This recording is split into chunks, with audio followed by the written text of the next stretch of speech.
कोटि कोटि दाई,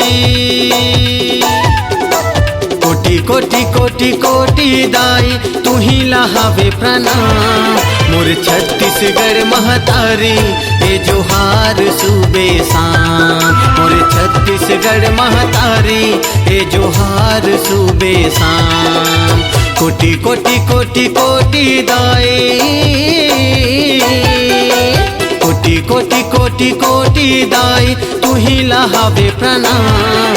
मोर छत्तीसगढ़ महतारी ए जोहार सूबे शाम।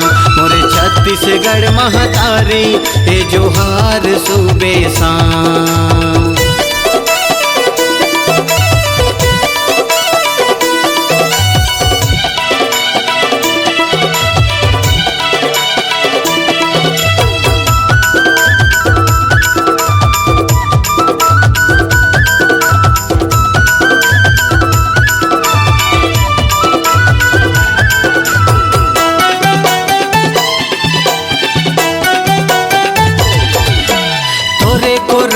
स्वर्ग है दाई इहे हवे चारो धाम। इहे हवे दाई रामे लखन इहे हवे राधे श्याम।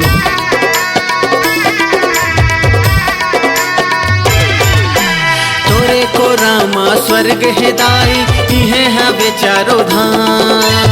इहे हवे दाई रामे लखन इहे हवे राधे श्याम। छोटे बड़े औलैक किसान, छोटे बड़े औलैक किसान तू ही ला करे प्रणाम। मोर छत्तीसगढ़ महतारी ए जोहार सूबे शाम। मोर छत्तीसगढ़ महतारी ए जोहार सूबे शाम।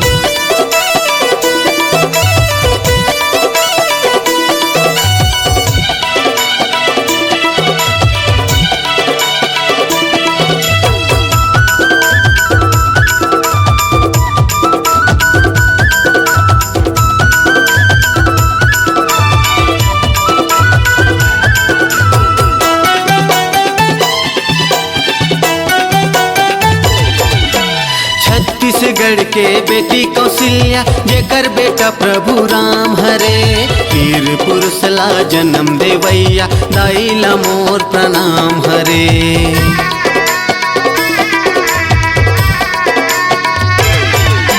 छत्तीसगढ़ के बेटी कौशल्या जेकर बेटा प्रभु राम हरे। वीर पुरुष ला जन्म देवैया दाई ला मोर प्रणाम हरे। ऋषि मुनि औ ज्ञानी ध्यानी, ऋषि मुनि औ ज्ञानी ध्यानी तू ही ला करे प्रणाम। मोर छत्तीसगढ़ महतारी ए जोहार सूबे शाम। मोर छत्तीसगढ़ महतारी ए जोहार सूबे शाम। कोटि कोटि कोटि कोटि दाई, कोटि कोटि कोटि कोटि दाई तू ही लहावे प्रणाम। मोर छत्तीसगढ़ महतारी ए जोहार सूबे शाम। मोर छत्तीसगढ़ महतारी ए जोहार सूबे शाम। मोर छत्तीसगढ़ महतारी ए जोहार सूबे शाम। मोर छत्तीसगढ़ महतारी ए जोहार सूबे शाम।